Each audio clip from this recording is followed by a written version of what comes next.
All right. Well, welcome everybody to our end of season webinar with CitrusWatch. I'm joined by Tom Gleeson from the Melbourne Zoo today, and he's going to give us a talk about growing citrus for the butterfly house and some other invertebrates that they keep at the zoo. So that's really exciting. So I'll kick off with welcome to CitrusWatch. For those of you that are already part of our EDN, or our Early Detector Network, thank you for joining us again. And thank you for your being a part of protecting Australian citrus. CitrusWatch is a surveillance program and also a biosecurity program, which is a collaborative effort between Hort Innovation, Plant Health Australia, Citrus Australia, and the Northern Territory Government. We've been operating for 5 years now. So that's really exciting. So this is our 10th season. If you're not familiar with what we're actually monitoring for yet, we monitor for some high priority exotic psyllids called the Asian citrus psyllid, the African citrus psyllid, and also the glassy winged sharpshooter, which isn't a psyllid. They have the potential to carry some very nasty pathogens into Australia. We don't currently have them here, and we want to keep it that way. So the purpose of our program is to monitor to see if we can catch them if and when they do make their way into Australia. If we can catch them early and we can get on top of any infestations before they become established. So we place traps. We place traps twice a year, once in autumn and once in September. So everyone receives a kit containing some sticky traps and a lure, and they hang them up in their citrus trees or host tree, like a Moraea paniculata. And then they send them back to us for our entomologists to analyze after about 2 weeks. And I'm pleased to say that we have not found any so far, and we would love to keep it that way. So this season we've deployed 244 in the southern region for urban backyard growers. You can see a bit of a distribution there of how many people we've got per state. So if you look at some of our previous webinars, you'll see that some of our numbers are changing a little bit. SA's starting to get up there. And New South Wales starting to drop a little bit. So if you're in those states, please feel free to register through our website. We'd love to have you. What else have we been up to? So part of my job as the Urban Biosecurity Coordinator, I get to go out to all these garden festivals. So I run some workshops. This year I've been doing a few garden talks as well. So you can see some photos here from the Werribee Park Orchard Garden Festival, Fruit Tree Festival, as well as Mifkis, where I was hanging out with guys at Zoos Victoria and Agriculture Victoria in the Children's Garden, and also up on stage at the Richgrove Knowledge Centre at the Perth Garden Festival. So you'll be able to find me popping up at a few more festivals for the rest of the year. Including the Queensland Garden Show, which is up next in July. It's a very delightful festival up in Nambour. I believe they're celebrating, I think their 40-something birthday this year. And then the Werribee Fruit Tree Festival will be on again in August. I'll be popping up at the Royal Adelaide Show for the first time this year as well. That's going to be really exciting. I've never been to that one before. And of course the National Insect Expo. Which if you're a bit of a Gardening Australia fan, if you keep an eye out in the next few weeks, you might even spot us in a piece on Gardening Australia from last year's Insect Expo. So that's really exciting. Keep an eye out. If you're looking for a bit more information on us online, you can check out our website. That's where you'll find our opt-in form if you're interested in becoming a volunteer. We've also got some great little information on Instagram and also our YouTube. So all our previous webinars that we've recorded, you will find on our YouTube page. Right, so we'll get into it. Welcome, Tom. He's going to talk to us about his work as a horticulturist at Melbourne Zoo.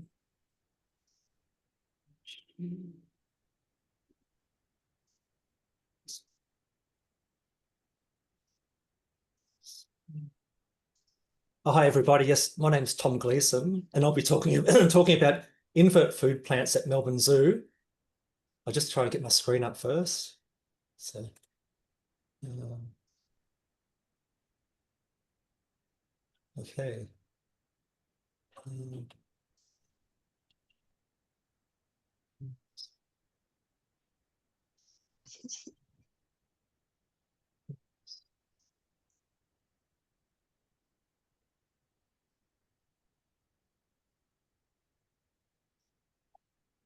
okay, yes, okay, so this is it. Yeah, so invert food plants at Melbourne Zoo.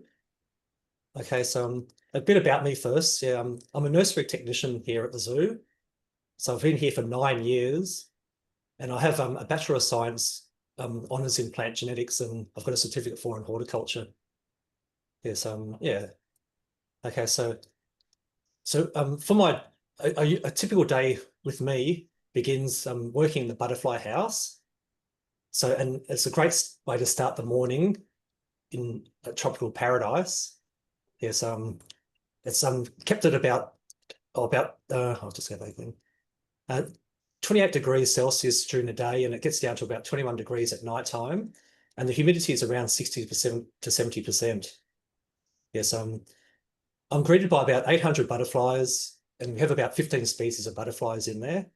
And they're including like the Cairns birdwing, the lemon migrants, the lurchers, and the large orchard swallowtails, which I'm sure all you guys are familiar with. Yes, yeah, so another name for it's a large citrus butterfly. So yeah, so okay, and yeah, and we have a few others as well. And occasionally we have like the red lacewing, and a few years ago we had the Ulysses. And that's the one, that's my favorite, but unfortunately it's very difficult to keep in captivity. It has all these viruses, and it's very difficult, like with in the husbandry, because it gets like bacterial infections, and so it's very hard to raise. And unfortunately in the wild too, there's also a virus that's in the wild population. So there's a high mortality rate now, so they're not as common as they used to be. Yes, and unfortunately also like with the plant that we grow for it, it's very difficult to propagate.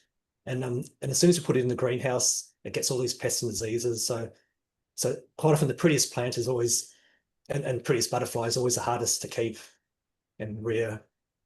Yes, like I said, daily jobs that I do is I sweep the entrance and exit airlocks, that I hose the pavers, lightly mist in the area around the butterfly house and on the plants and everything, which increases the humidity. I water the plants. We have automatic irrigation there as well, but I water all the pot plants that are in there, because all our we have one of each of the host plants, and we leave them in there each week just so the butterflies can lay eggs on them. So I'll water them each day, and also just pick out the rubbish that's left around from each of the previous days. Yes, I pick that up every morning before the zoo opens. So the butterfly house is all nice and presentable for when the visitors come in. And less frequent jobs that I do include, like, we do some plantings, definitely pruning, because I mean the plants just grow so quickly in the butterfly house. Weeding, there's quite often we get a lot of weeds coming up. And we had a recent weed, it was Transcantia, and it actually it got we didn't notice it for a while because it was growing amongst the basket grass, and it looked very similar. And also Commelinea, which grows as a ground cover as well. So we didn't even notice that weed for a while. And then when we did notice, like, it took us about like a whole year to eradicate it, because we occasionally missed a bit of it because it just camouflaged with the rest of the other ground covers. So that was a difficult weed to eradicate. And also we fertilize and do mulching in there as well. And the mulching suppresses the weeds. And recently we celebrated the 40th birthday party of the Butterfly House. It was on the 11th of December last year. And in preparation for that, we did a large planting out, and we did some renovations in the Butterfly House as well. The zoo widened the bridge as well, so it wasn't congested when people go through it with prams and all that. And because Butterfly House is really popular. It's one of the most popular exhibits at Melbourne Zoo. Yeah, so so we had to do a bit of work there to for accessibility and to make it more free flowing. Yeah. Yeah, so this is the entrance to the Butterfly House. And this is inside the Butterfly House near the entrance. Yep, this is before the zoo's open, so it's nice and quieter. Yeah, it's nice and peaceful for me in the morning. But I can tell you what, when the zoo opens, it gets really busy, especially on a cold day. And this is the Butterfly House from the exit side. And you can also see on the right-hand side the puparium, which I'll explain later. We put the chrysalis in there, and when they hatch, then the butterflies just fly out into the butterfly house. So we don't like handle the butterflies in any way, so because they're so delicate, so we don't want to go damaging them. So they're just free to fly up on the roof of the butterfly of the puparium is open, so they can just fly straight out into the butterfly house. Yes, and as you can see, it's a large area, a lot of pavers there, so it takes a while hosing them down and just wetting the whole area as well to increase the humidity. And when I go in the morning, like during the year, like especially winter, like it's dark at 7 o'clock in the morning, and all the butterflies are all resting on the leaves, and I go around hosing them and waking them all up. And then when I leave at about 8 o'clock, it's getting light, and then all the butterflies are all flying around and all ready to greet the visitors when they arrive. Yeah, so that's what I do the first thing in the morning. And this is the renovations that we did last year. We did the renovations in September to November when it was starting to warm up, because we had to turn the heating off when the workers were in there because it was just so hot and humid that it wouldn't have been pleasant for the workers working in that sort of environment. So it was just naturally heated on a few occasions, like just to keep the workers comfortable. Yeah, so we turned the heating off just when they were in there. Then when they left, we turned it back on. Yeah, so we couldn't have done that in the middle of winter. Like the butterflies wouldn't like it if it was too cold. Yeah, so because we had to switch the heating off it a couple of times as well when they did some work on the heating systems as well, and so we had it switched off a lot of the time. Yeah, sort of when it was in those warmer months. Yeah. Okay, so the plants that we grow for the inverts, we grow 30 plant species and totals 4,000 plants. And these plants are fed off to the butterflies, also the critically endangered lordhouse stick insects and the phylliums, or the walking leaf insects. Now, 2/3 of all the plants we grow are fed to the very hungry caterpillars. So that's like about nearly 1,500 plants. And we propagate most of the plants on site in a dedicated propagation house.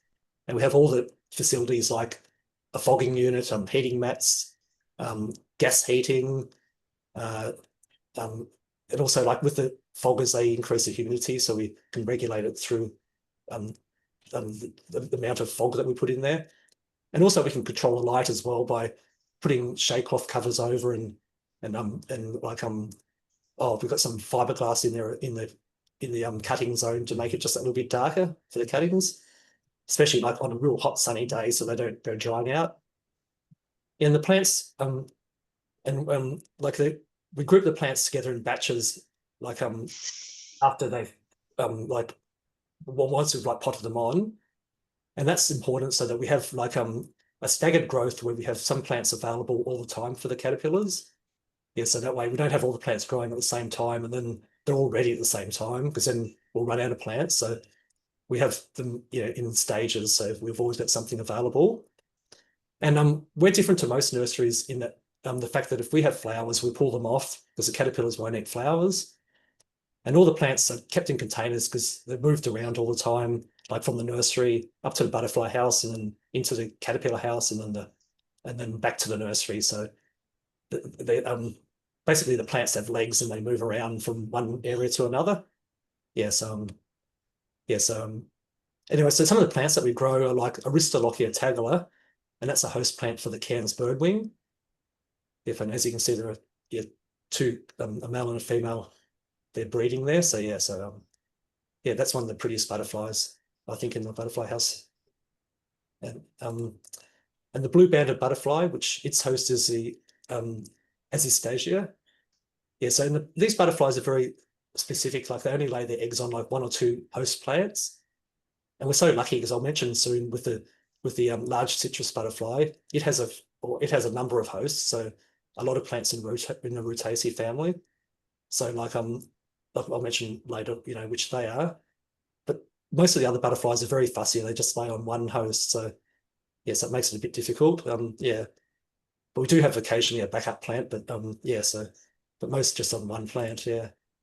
And this is one of them, like the monarch butterfly. Yeah, it just lays on this Gomphocarpus or swan plant.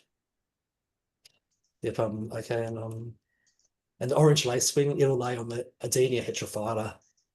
Yeah, so and yeah, and this Ulysses on the Melicope, but unfortunately we don't have Ulysses right now because, yeah, as I was saying before, they're very difficult to keep in captivity with all the diseases and like viruses that they get. Yeah. And also we have like that endangered Lordhouse stick insect. We've got a breeding program right now, and so we'd like to eventually get it back onto the island. So we have it has a number of plants which it eats, and one of them is Melaleuca howiana. Yes, and there are other plants which we grow as well, like some figs as well, and a few other plants as well. I like Muhlenbeckia and Cryptocarya and Belogia. And also we have stick insects here at the zoo as well, which are phylliums or walking leaves. And they have a number of host plants, and one of them is Angophora floribunda.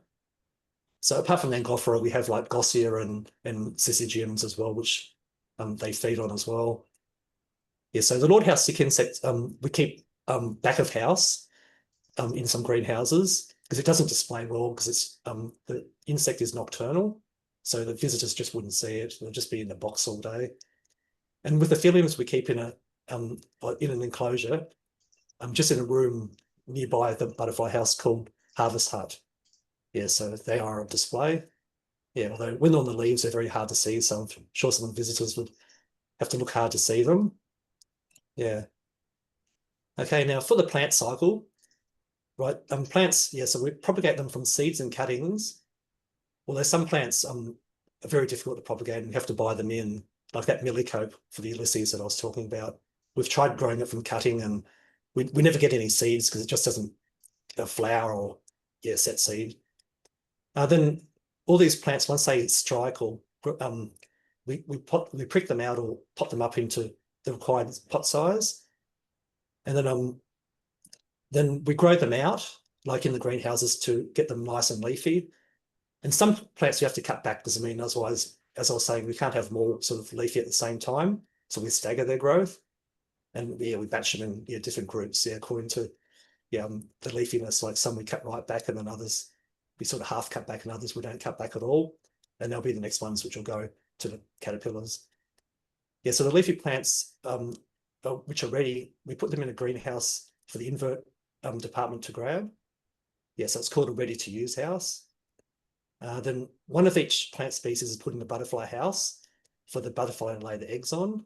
And when the eggs are laid on the plant, then they're taken to the caterpillar house. And when they pupate, they're cut off and they're hung in a puparium. Yes, which is in the butterfly house, as I showed you before. Yeah, and so anyway, and then when they hatch, they just fly out. And the used plants, they're sent back to us. And this is where we process them. And that's one of my main jobs that I do. Like I prune them, I scrape all the surface soil off, and then I top dress them with fertilizer and potting mix. And I place them back in the greenhouse to recover. Yeah, so most of the plants that we grow are tolerant to being pruned. And so they can like be pruned and then reused. And so they go over that cycle over and over again. It's just the Gomphocarpus, they're the only ones that can't, we throw them out because they're more like an annual. So that's the only plant that we only use once. And if we do try and use it again, and quite often it's not very vigorous and it gets real stressed and then it gets all these pests and diseases. Yeah, so it's more hassle trying to keep it rather than just growing new plants.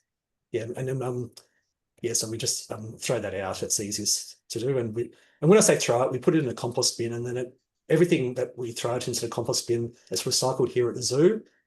We have a site where a large machine that composts everything. So, and then we reuse all the compost back in the gardens around the zoo. Yeah, so okay, and then We've got a question for you, Tom, yes, from yep. Emily. She's asking, why do you scrape the soil off the top of the plant? Okay. Oh, we scrape the soil because we have like a lot of insect frass, like caterpillar poo on there, and just for hygiene reasons. Like I'll mention later on, but it's one of our ways that we control pests and diseases. It's the cultural control method. We also have like chemical control, and we do a biological control with ordering beneficial bugs. We order them from a company as well. And also we try and encourage the beneficials by growing like flowering plants around the area. Yes, and all this is called integrated pest management. Yeah, so the main reason, yes, it's just basically for hygiene reasons. Yeah, we scrape off all that potting mix, and also to scrape it off, we scrape off the fertilizer as well, because by the time the plant's been through the process, the fertilizer would have been spent. So then we can scrape off that old fertilizer as well, and then apply fresh fertilizer. Yes, yeah, and then the plant's good to go back into the greenhouse and recover and become leafy again. And it goes through that process all over again. Yes, yeah, and then some of the plants we've had for like, oh, longer than I've been here, like some of the citrus must be like 15 years old. They look so nice. I mean, they're like bonsais now. So I mean, they just tolerate being pruned or quite hard, and they come back with vigor again. Yes, and then after processing the plants, yeah, this is a very important stage as well, where you have to record the data as well. So we record the plant species and also the pot size, the number of plants, and the date as well, because that's very important too for future analysis, like just to see like what amount of plants we're using, like for certain times of the year. Like because during summer we wouldn't use the same number of plants that we use in winter. You know, if we use the same number of plants in winter as in summer, then we'd run out of plants, and then there'll be no food for the caterpillars. And we do grow backup plants like and different species in that as well. But yeah, because I mean, but most of the plants, as I was saying, I mean, they're specific just to one butterfly. Yes, yeah, but lucky like for the citrus butterfly, and oh, there's a couple of other butterflies as well. They have like a couple of plants which we grow. Yeah, like the common egg fly, for example, it'll eat Citrus and this alternate plant as well. So yeah, so but most, yeah, they're just specific to the one plant, unfortunately. Yeah. Okay, so I'll move on from there. Yeah, so this is our propagation house. At the back, you can see that's the cutting zone, and the front part here is where we grow seedlings. And some of these here, these are actually cuttings which we've potted on, and we've actually put them here just so we can harden them off, like it's some acclimatizing them. And after they establish them, we'll put them into another greenhouse. Yeah, so these are like new cuttings, and we have a few seedlings too, but most of the plants we do grow are cuttings. Yes, yeah, let's see. And oh, yeah, I was mentioning about batching as well for staggered growth. So this is one batch of Citrus here, and that's been hard pruned. And I'll show you soon. There'll be another plant which is very leafy. So yes, and oh, here there's a hemigraphis in the middle there. They're sort of at the middle stage. They're sort of, yeah, they're like not too leafy, but they're not like recently cut back. Yes, whereas these ones I've processed those as returns. So they've been up to the invert department and they've come back, and I've just hard pruned them. Yeah. And this is a sticky trap just here. Just oh, we've had a problem like in the past with mushroom flies. So yeah, so that's and thrips. So yeah, so that catches all those pests. Yeah. Okay, and this is a citrus lemon. This is a Lisbon cultivar, and this is in the butterfly house. So we've put that in there just so the citrus butterflies lay their eggs on them. And then they go to the caterpillar house. And as you can see, the plants are lined up there. So they start like with an egg, like an eggplant there, then they hatch and they eat that plant, and then they'll move on, and they'll just move on right to the very end. And then that's where they'll pupate, and then that's when we cut them off and we put them in the butterfly house in the puparium. Yeah, and as you can see here, this is actually a choice of Ternata. So I was saying that we mix the plants sometimes, and yes, most of these are citrus lemons, but this yes, this one's a choice of Ternata, because quite often like especially like in the middle of winter when the citrus slow down, we use the choice as a backup. Yes, and occasionally if the choice if they get too leafy, rather than cutting them back, we just use them. You know, if it's not the middle of winter, if it's like in summer and it's a nice plant, then the inverts will just mix the plants as well. just to give the caterpillars a bit of variety in food. Yeah, just for nutritional purposes. Yeah. Okay. And this is a Citruswatch I was talking about. So we have one that's been hard cut, and it's that's the one I've just done as a recent return. Like, yes, I'll put that in the greenhouse soon. And this one here is ready to go up to inverts for the caterpillars to feed on. Yes, as you can see, there's a big difference there. And it'll take probably about 2 months for it to go from here to this stage. But quite often, before we put it in the greenhouse, this plant we can put outside for a while just to give it a rest. And that way it'll control the pests and diseases as well. Like there's a lot of those pests, for example, the aphids and mealybugs, they like being in a greenhouse. So if you put them outside, they won't be happy in the unfavorable conditions. And also birds can peck them and eat the caterpillars, and because sometimes we have caterpillars on the tool, and there might be a few caterpillars that come down from the inverts department which escaped they escaped them. So yeah, so we sort of cut the caterpillars off and they just go into the compost as well. And yeah, so nothing's wasted here at the nursery, and that's the same as Melbourne Zoo. Like we try to recycle everything. We try and reduce the amount of waste that we produce. Yes, I'm just working like literally over a recycle bin there. Yeah. Okay. And recording the data. So each day we record the data just in this data board. And at the end of the week, I'll take a photo of it and then go down to the nursery office and I'll just put this in onto an Excel spreadsheet. And like we put like the species, or like the date, the species, and the size, and just the number of plants. Yeah, so yes, and it's just important for future data analysis to see like how many plants we're using and whether we're on track, using a certain amount of plants. And because sometimes inverts might increase their number, and like we talk about increasing numbers and everything, and then anyway, sometimes inverts don't actually get to that number of plants. Like they may not get, sorry, the number of caterpillars for the plants. Like we might say, okay, if you produce 50 caterpillars of like the common egg fly each week, and they might only be getting 30. But I mean, and we don't know that, then anyway, we might have an excess of plants, and then we say, look, can you increase it to 70 or 80? And then they do increase it, and then we wonder why are they using up so many plants? And then we realize that they hadn't reached their target before, and we can look on the data and we can actually see that they've increased the number, and then we can go from there and sort of ask them to cut back the number of plants they're using. Yes, so we can sort of see, because and also when we bring plants down to the ready-to-use greenhouse, sometimes we just look at the data to see from the previous week how many plants inverts use. So that gives us an idea in how many plants we can bring down. Yeah, which generally we do know just when looking at the bench, but I mean, if we want to have an exact figure of like we need to do a spray or something, like when we spray, we have like a withholding period. So then we look at within that, like usually it's 2 week withholding period. So we'll go and check the data and see how many plants it's used for that plant species for 2 weeks. And then like then we get an idea in how many plants to put aside. Yeah, so then yes, it helps with all our data, and yeah, just for our planning for the nursery. Yeah. Yeah, so okay, so yeah, problems we have to the plants. We have a few problems because obviously growing plants like in a monoculture sort of situation in greenhouses, that's asking for trouble. Yes, and so problems we do have for the plants are like pests such as mealybugs, aphids, thrips, and mites. And they're the insect pests, but also we have animal pests as well. And mainly during the winter, we have like rats and mice, because they're looking for like food and warmth.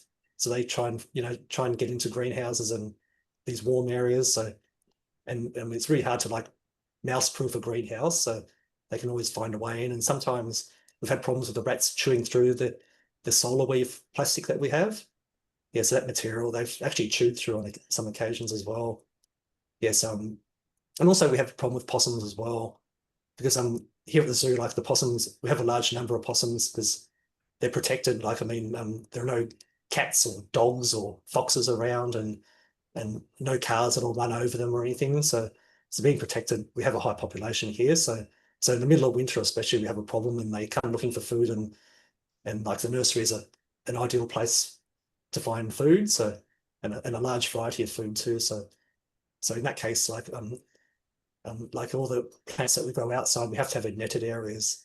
For example, the citrus, which I'll show you in the case study very soon. And diseases, we have like powdery mildew and collar rot. Yeah, and collar rot's on the citrus as well, because we don't grow them from rootstock, we just grow them from cuttings. So we don't graft or do budding or anything. You just grow them from cuttings and they just grow from there. Weeds, we have like the typical cohort of weeds that a nursery will have, like mainly creepy oxalis and flickweed. Although we do have like willow herb and blackberry, or like yeah, like oh, uh, um, oh, yeah, that blackberry nightshade, and we have milk thistle and a few other not so common weeds. But yeah, creepy oxalis and flickweed are the most common two that we have. Yes, and also and also we have like moss and liverworts as well. I mean, they're pretty common as well. Yes, and yes, and we have to be careful with the liverwort, because if it covers the pot, then all the water will just run off the side and it won't soak in. Yeah, so we have to scrape that off if we see liverwort. Yeah, because some of the areas, I mean, being damp all the time, and with fertilizer, the weeds, yeah, they like those conditions too. There's different plant species which are in different size pots, and we have pots that are like they could vary like from tubes to 14 centimeter pots, or and up to 30 centimeter pots, or 12, yeah, the 12-inch pots, and this will definitely lead to a varying water requirements. And also some plants are more leafier than others too, so they'll obviously need more water than the plants that are not as leafy. So therefore, a lot of the plants that we have are hand watered, although some aren't, which I'll mention soon with the citrus, and I'll show you how we water them and everything, but they're automatically watered. But yeah, most are hand watered, yeah. Some of them, like another problem is some of them have spines, like citrus and Capparis spinosa. Yes, some of the varieties of citrus don't have spines, but the Lisbon variety that we grow is quite vigorous, and being cold tolerant, it does quite well, like in the winter. Yeah, and, but I'll mention later, like we'll be trialing different varieties as well. Yeah, but that one and Capparis, yeah, you have to be very careful of those. Plant growth slows down in the winter, and I mean the plants aren't silly; they know. Even if we grow them in a hothouse, they know that it's like winter. Like I mean, with the shorter days and reduced solar radiation. So if we if we increase the temperature and all that, I mean, yeah, the plants still know. And we're trialing some like grow lights now as well, so that the plants that are difficult to grow in the winter, we're trialing them to see if it's worthwhile investing in more grow lights. Yes, yeah, so we're innovative at the nursery here at Melbourne Zoo. Like I mean, we trial different things, and I'll show you something else we're trialing too later with weed mats, like to stop some of the weeds that we have an issue with. So yeah, but yeah, so grow lights is what we're trialing right now. Yeah, for some of those plants like the hemigraphis and aristolochias, which I mentioned before, they're quite tricky to grow in winter as well. Yes, yeah, so summer's no problem for any of the plants, yeah, which is no surprise. They all like the warm conditions, but yeah, it's just winter, it's a bit tricky here down in Melbourne anyway. Yeah, so and some of the species are vines, yeah, like the aristolochia and the heterostemma and the adenia and passion fruit. So I mean, they need regular training. Otherwise they'll just grow into the adjoining pot, because we have them on guards, and quite often they'll just want to go to the next plant. And if you leave them too long, they'll be really hard to untangle, and you'll just have to cut them. And yeah, so you'll lose a lot of leaf material by doing that. Yeah, so which is very valuable in winter. So we keep on top of the training all the time, and yeah, just make sure it doesn't spread to the other pots. But we can't spread the pots too far apart. I mean, that's the solution to that. But we're limited to space. I mean, we couldn't do that, and so they have to be fairly close together. And yeah, so that's the best option for us, just to train them. Yeah, so the oleander aphid's one of the problems aphids that we have. It's on the Gonthocarpus. And it's very hard to control as well, because this aphid survives outside as well as in the greenhouses. Whereas a lot of the other aphids that we have, they're just in the greenhouses. So if you put the plant outside, they'll just die after a while because the conditions are unfavorable. And also this aphid's quite big. It's like about 2 millimeters long.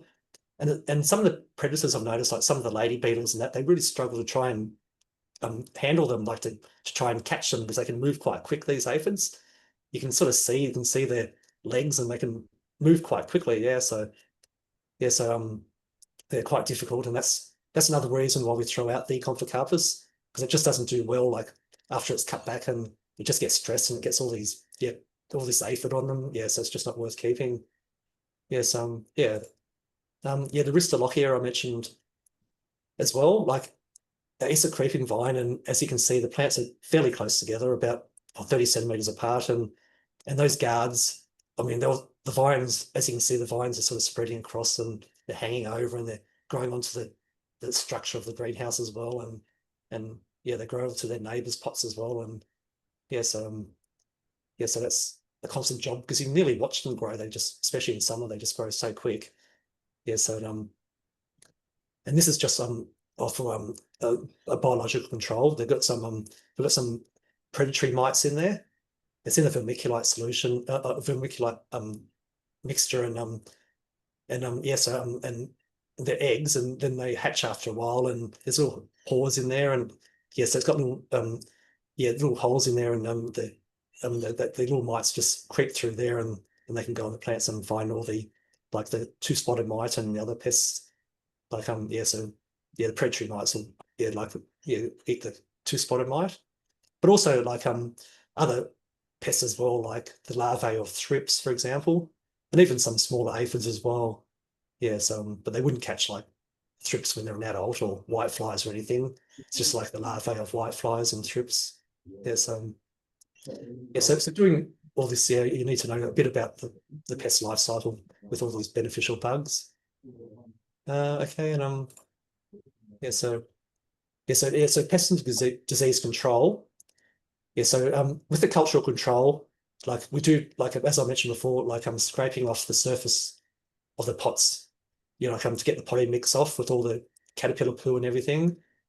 And basically, and pruning, I mean, by pruning like the plant really hard, you're pretty well cutting off all the pests and diseases anyway, like because they're higher up, a lot of them on the plant. Usually down the base of the plant, there's not much like leaf or anything for the pests to chew on or suck the sap from. So yeah. And also like watering, like we try to water down the base of the plants so you don't go wetting the plants, and don't overwater, and we put the plants outside just for a while, or during summer anyway, because other tropical plants, I mean, they're fine outside in the summer, and that's enough to kill all of the pests as well and control the diseases as well.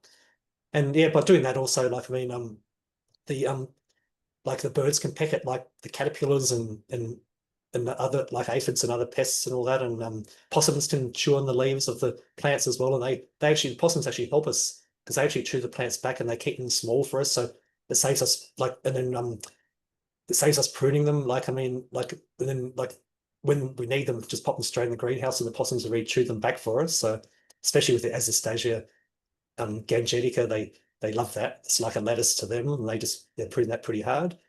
And the other easy way is just to simply throw the whole plant in the bin, like for example, a Gomphocarpus or a citrus, for example, if it's got like collar rot, yeah, which I'll mention in the case study at the end. Because you can't, there's no treatment for that.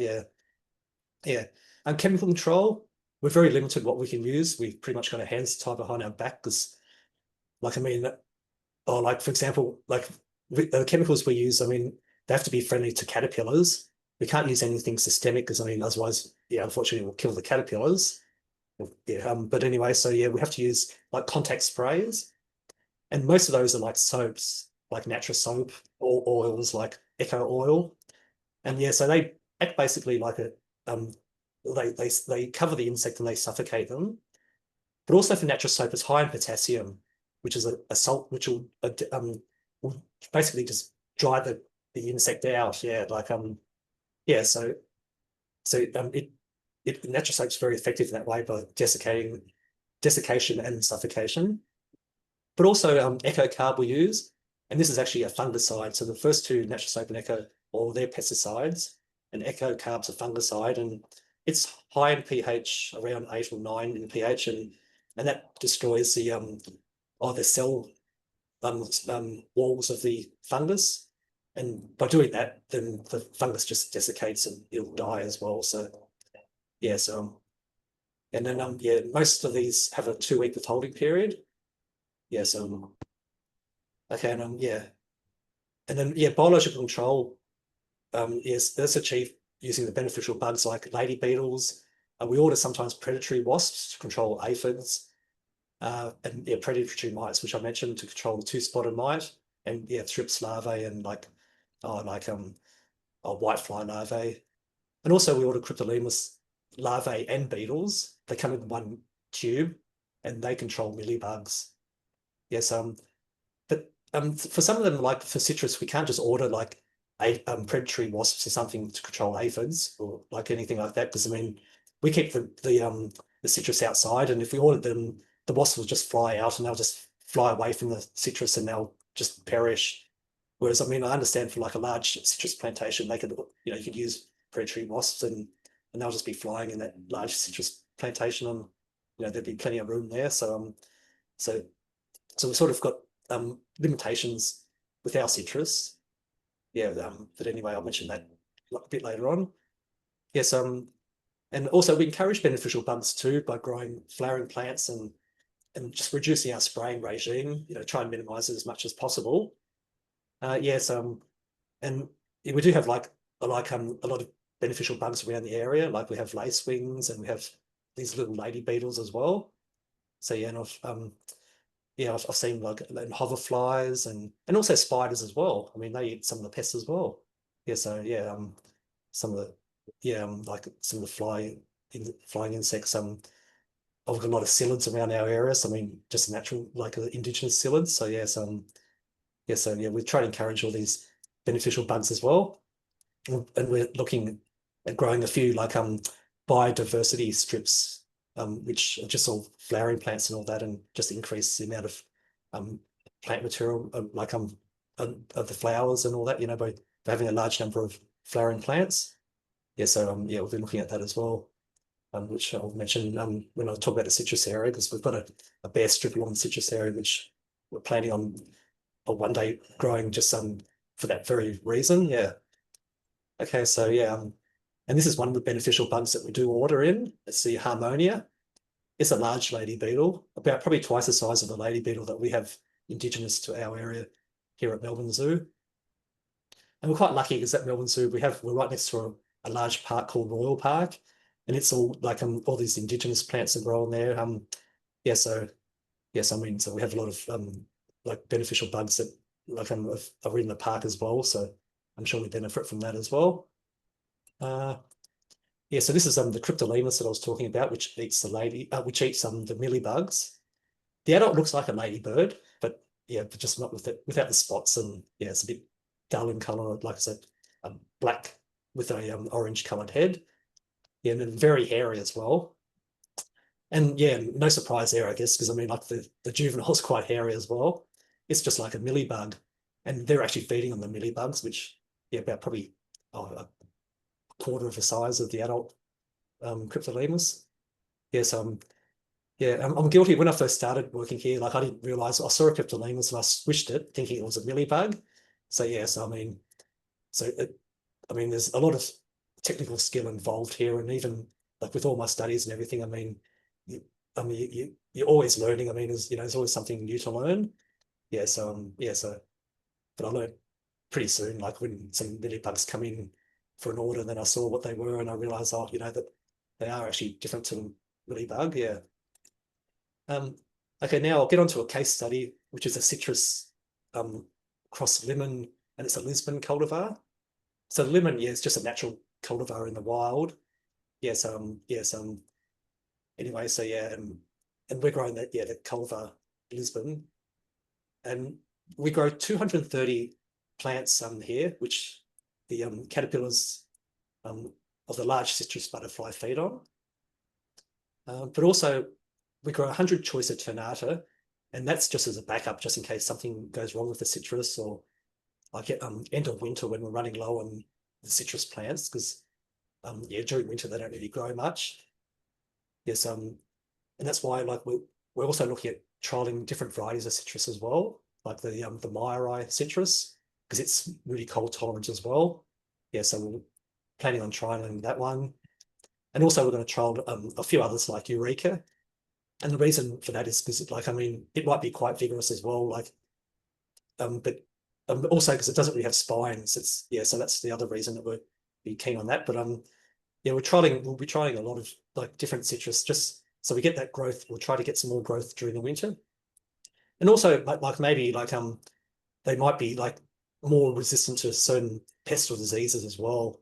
Because I'll mention very shortly, we do have some pest and disease issues with this Lisbon cultivar of the citrus. And yeah, so we'll try like some other lemon cultivars and yeah, also yeah, some different yeah species as well. So yes, yeah, but I realize there's only like we're very limited with the number of species, only like about 10 species of citrus, but yes, I mean, but there are a lot of cultivars and a lot of natural hybrids as well.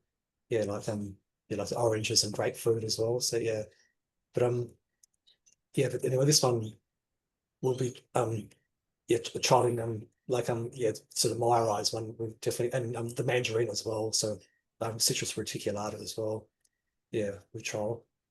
But yeah, so anyway, the citrus trees are containerized. So these are in the 30 centimeter or 12-inch pots because we need like a I mean a bit of room for these to grow in because I mean they are trees, so we do need to grow them in big pots.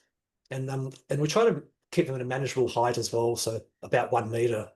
Manageable for us in terms of carrying them and like moving them around and not being too heavy for manual handling issues, but also for the inverts as well for their contain like for the where they keep them like in their enclosures, just so they fit in the enclosures as well. Yeah, so yes, that's why we sort of maintain at that sort of height.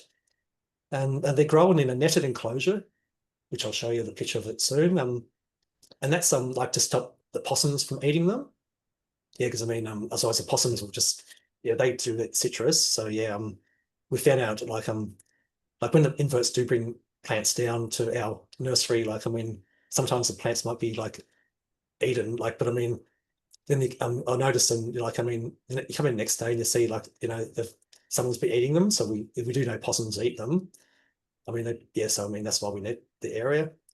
Uh, and yeah, so we irrigate by micro sprinklers because being in such large pots, I mean, it's manageable to use the micro sprinklers.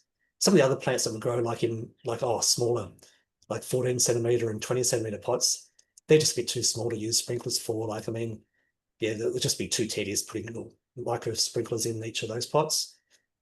Yes, yeah, so yeah, we just and have to like, but the only thing is by using those micro sprinklers, we have to like check regularly, especially during the summer. Because I mean, if we get a blockage or like if a sprinkler blows or something, or like then that plant can die very quickly, especially like if it's nearly ready to be fed off and like it's very leafy as well, so they'll dry out very quick. Uh, and we fertigate mostly in spring, just to try and get them growing in early spring before all the pests come because like with the like the citrus leaf miter and the citrus gall wasp, quite often like it's a bit too early for them to go to lay the eggs. Like they normally do that like in summer. So yeah, so we try and get all the early growth in spring and try and discourage the pests because I mean they like the pests like laying their eggs in young growth, and if we try and get the young growth in spring, then by the time we get to summer, then that growth will be hardened off. Yeah, so yeah, so we have to always like try and work around the pests as well, otherwise we'll lose all our foliage and the caterpillars won't eat it, especially if it has a citrus leaf miner on it. Yes, okay, and then the usual cohort of weeds here as well, like yeah, flickweed and creepy oxalis. And that's why like we're trialing this mat as well. It's just like a coir um coconut mat, and yeah, so I'll show you a picture of that soon, and it's working quite well. Like it's letting the water through, and it's not breaking down. Um, we've tried this, been there for like 2 years now, and it hasn't broken down yet, and yeah, and the weeds aren't growing through it. So yes, so it's looking like a successful um story there. Okay, and the pests, as I mentioned, the citrus gall wasp, and we control that just by cutting them off, and just either if it's before like the middle of the year, we just pop them in the compost bin. But if it's any later in the year, we have to be careful and destroy them. Like otherwise, there'll be adults in there, and yeah, and then we'll just basically just be spreading the pests around. So I think CitrusWatch recently mentioned in one of their publications that I think it's the start of July. That's when you have to be careful, and then like anything after that, then you have to like make sure you destroy, like put it in a plastic bag and heat it or something, you know, put it in the sun or solar, you know, to cook it or something with solar radiation. Yeah, so or freeze it or something. But yeah, so and you can order like a predatory wasp as well. But as I mentioned, like I mean and for the citrus leaf miner as well, but I mean we don't order those because I mean our area is too small with only like 230 citrus trees. Like I mean the wasp will just fly away and it'll probably fly over to the nearby tapir or the baboons which are nearby, and like there's no like I mean there'd be no host plants or anything there for it, you know, so I mean they'll just die there. Yeah, so yeah, also yeah, so the citrus leaf miner, we just pretty much just cut off the infested leaves.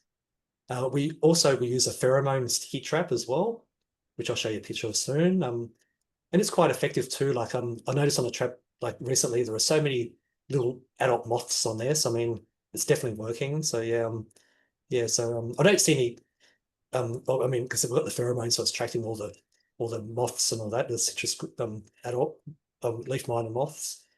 But I mean, yeah, so it's not attracting any wasps or anything, but occasionally like another insect, a beneficial will get stuck on it. But most are just the citrus leaf miner moths. And I have to like replace the sticky trap every year because it just gets covered in those moths and then yeah, it loses its stickiness. And then yeah, I'll replace the pheromone trap as well.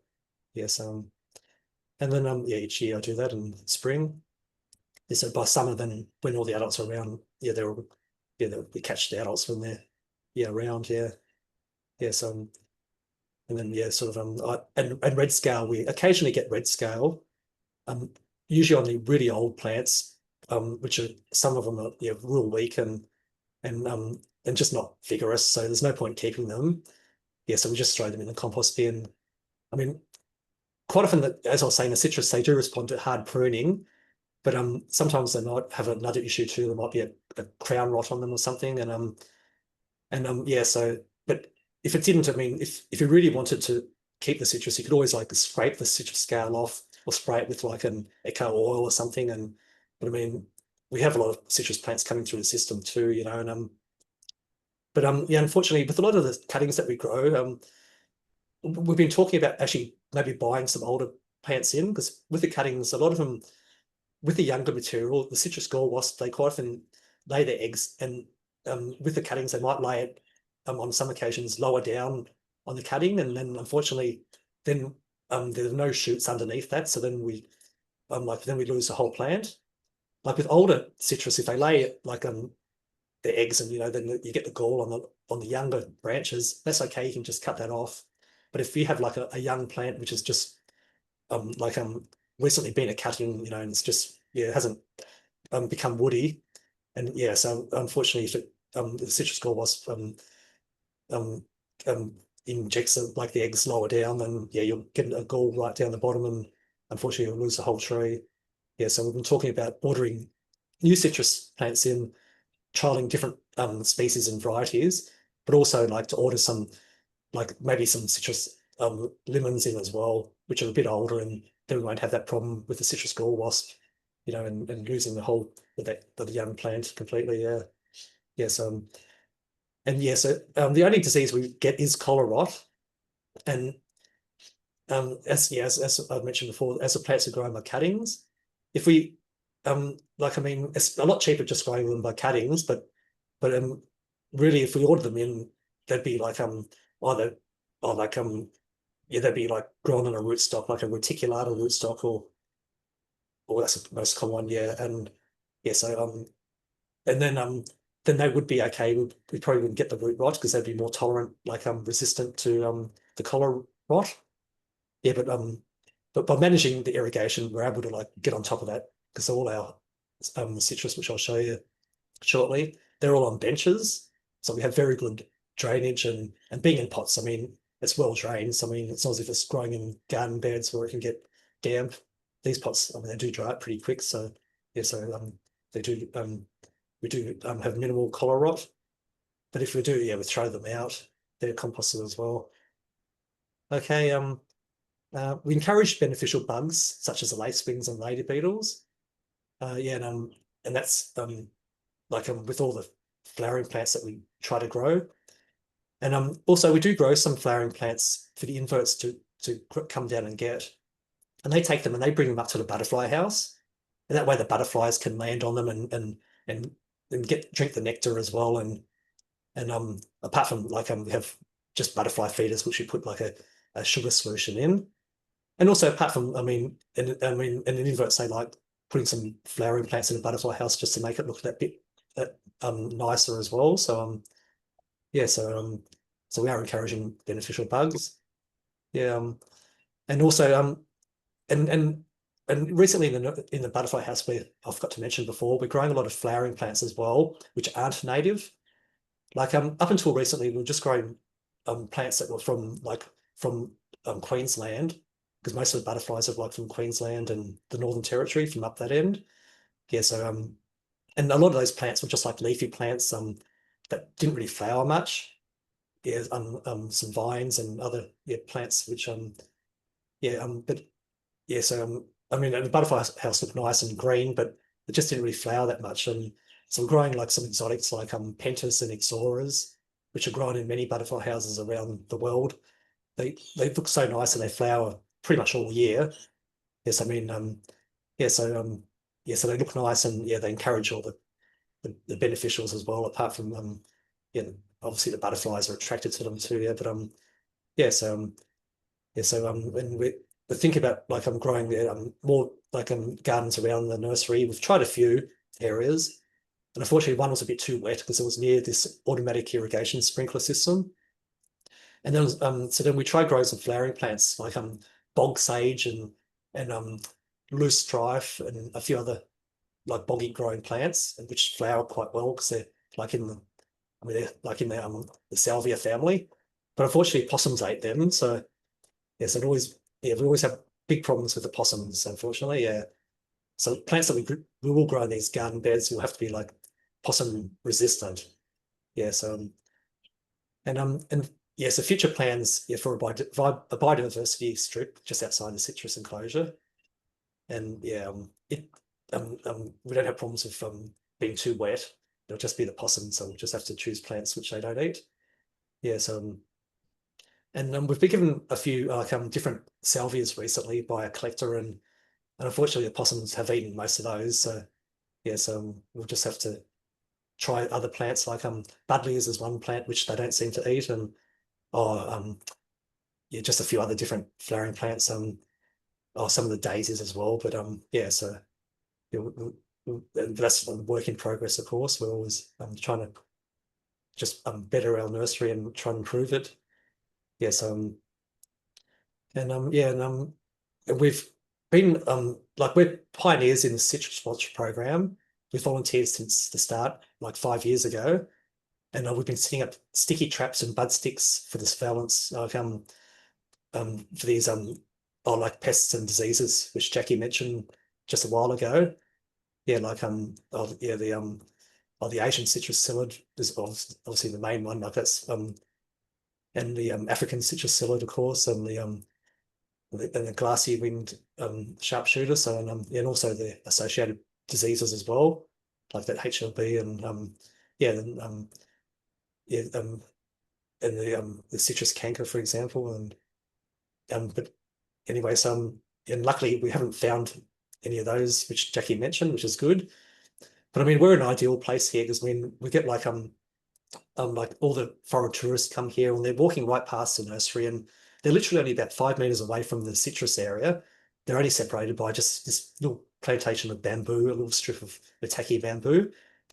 And I mean, yeah, and apart from that, I mean, we're in a central area, like near the international airport and near the like international ship port and near the city of Melbourne and near urbanized areas around Brunswick and that. So I mean, yeah, so but CitrusWatch and like I've identified about 8 different psyllid species which we have around the area because they thought one looked like the Asian citrus psyllid, so they sent off a further examination, and they identified what it was, and they told us we had like 8, and 5 of them are specific to eucalypts, and there was 1 to an acacia, and there was another, I think, to a casuarina as well. So so 6 eucalypt, 1 casuarina, and 1 acacia.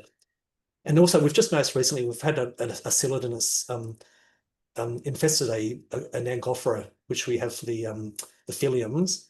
But so far, we're able to manage it this year. But in past years, we had a problem 2 years ago with it, and we didn't have a problem with it last year. But 2 years ago, we actually cut we fed the plants off, and then we cut all the leaves off to make sure there were no leaves at all. And then we brought them all back to the nursery. So we sort of separated them all, and when they came back to nursery, just cut all the leaves off and kept them in the citrus area, away from all the other plants, and then we were able to manage that. But unfortunately, we have that problem back again. So we're right next to the Royal Park, and I mean, we have all these native trees and everything. So I mean, they are the host to these like psyllids. So yeah, I'm just so glad we don't have like the Asian one or the African psyllid. So we have had a few problems in the citrus area, but it's really hard to manage. I mean, being a netted area, I mean, pests can just fly in and out all the time, and we just have to like do the best we can.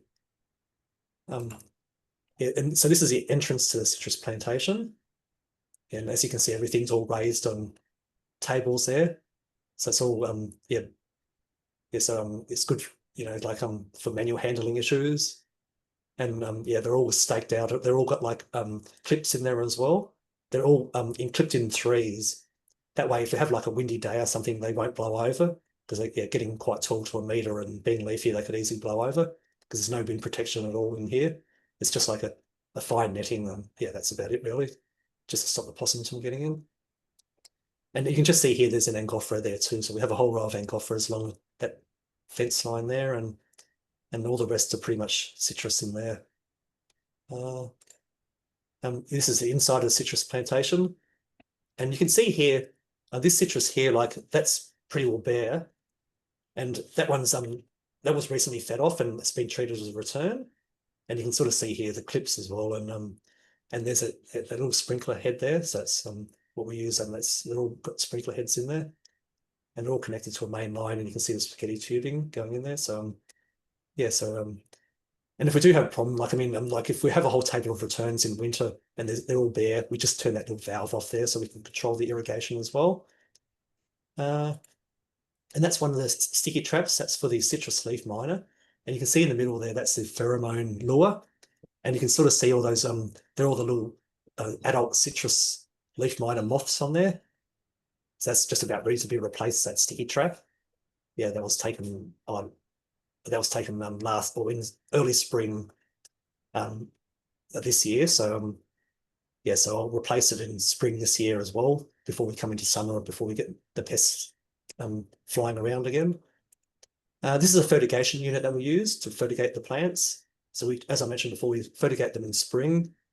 That way the leaves can harden off, so when the pests like the citrus gall wasp and the citrus leaf miner are around, then the leaves aren't that favourable to them, because they're a lot harder and not so attractive to the pests. This is a leaf. This is the weed map that we do. You can sort of see a few weeds coming through and a few leaves sort of shooting up the base of that citrus. So it is effective. I mean, like, it's stopping most of the weeds. Just unfortunately, just within gaps we do have a few weeds. Like, we need to poke that little sprinkler head in there, and just to get the weed mat on, we need that one little slit there, just along the side there. Okay, and it hasn't broken down after 2 years. Or we can sort of, it's a little bit of it's breaking down a little bit, but it's not too bad really. So it certainly is working. And this is the large citrus butterfly, and it's laying its eggs. It lays it on the lemon here. This is inside the butterfly house, and as you can see, the eggs are sort of scattered all over the place. They're not all in one group.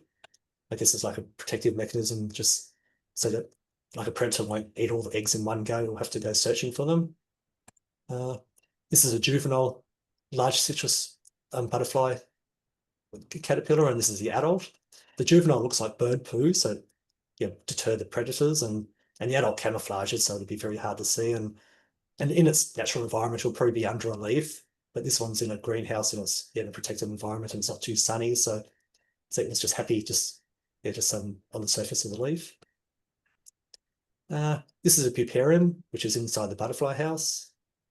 And as you can see, there are chrysalis in here, and one of the largest citrus butterflies actually hatched overnight. This is early in the morning, so like it's probably just like I'm just drying out still, and it probably hasn't like expanded its wings out properly, and all the fluid probably hasn't been pumped into its wings, so it probably still isn't able to fly yet. But when the sun comes out and later on it'll warm up and it'll be able to fly out. But as you can see with the chrysalis, with the bird wings, they have this silk thread here. So that's a distinctive feature for all the bird wing butterflies. Yeah, and you can see a few chrysalis in here, and they've just been cut off the branches of the citrus and just hung up here. Yeah. Okay, and yeah, so everybody would be familiar with this, I'm sure, with one of these sticky traps, the Asian citrus psyllid. I just pop them underneath the benches out of the way, and we've got the lure here as well. And we had a sheet, like, I mean, describing, like mentioning what it was for and everything, for the Asian citrus psyllid, but I took it off. I mean, all the staff, I've already given a presentation to our Hort team and everyone in the invert team, they know what that's for. So yeah.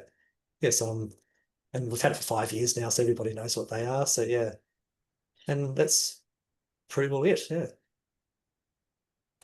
Okay, does anyone have any questions? Any questions? Feel free to unmute yourselves.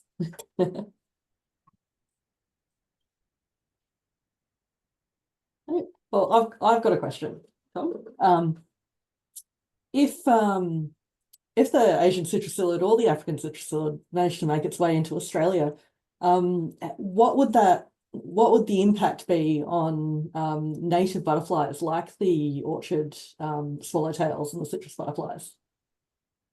It definitely would have an impact on them. I'm sure it would reduce their population because, I mean, they'll be directly feeding on like the citrus and other host plants as well, like the Asian citrus psyllid. I mean, other host plants like the Morea, for example, and there are other, like, I mean, plants the Cydonia, like Limonias, like the wood apples and all those, and I'm sure they would I mean, I'm sure, I don't know whether it's been tested or not, but I'm sure they'd infest other citrus or like other Rutaceae plants as well. So yeah, so they definitely would be in direct competition. So I think it would have an impact, and it would reduce their population for sure. Yeah, yeah. So yeah. Mm. Yeah. Do you think your butterflies have a preferred type of citrus? Oh no, they essentially all the citrus that we've trialed so far. Yeah, we haven't tried. As I was saying, like we'll be trialing more now we'll be trying a few different species and cultivars.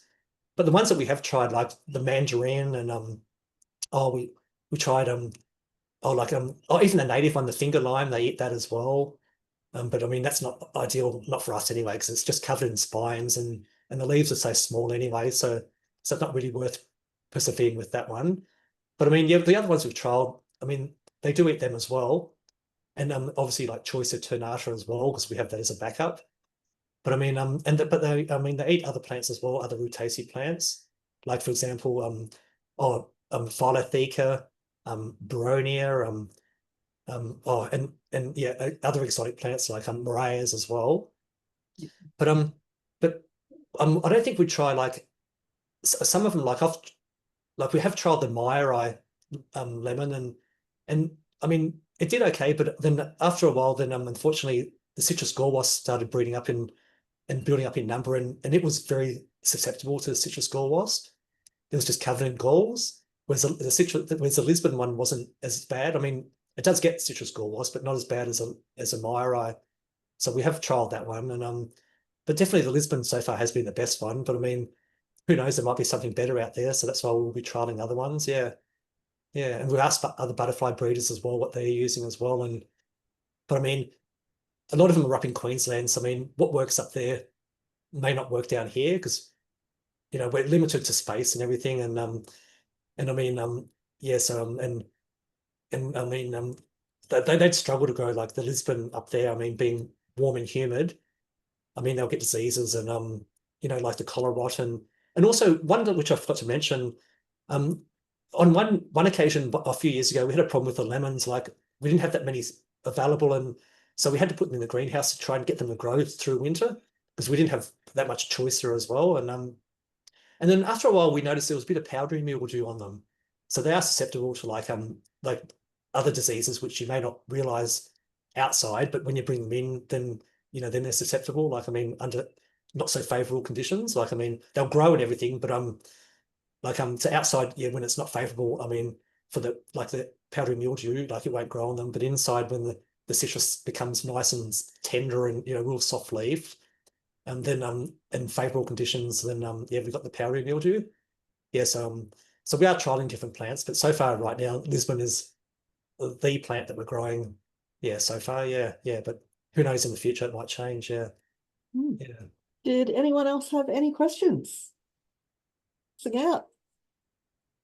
Otherwise, thank you very much, Tom. But thank you, Jackie. It's been a That was pleasure. really interesting. Thank you. All right. So thank you everyone for coming. Our next campaign will be in spring. So keep an eye out. There will be some follow-up emails just for the end of autumn and also just to do the confirmation of details if anyone needs to update or change anything. So yeah, thank you very much for coming. I'm going to stop that recording now. I can find the button.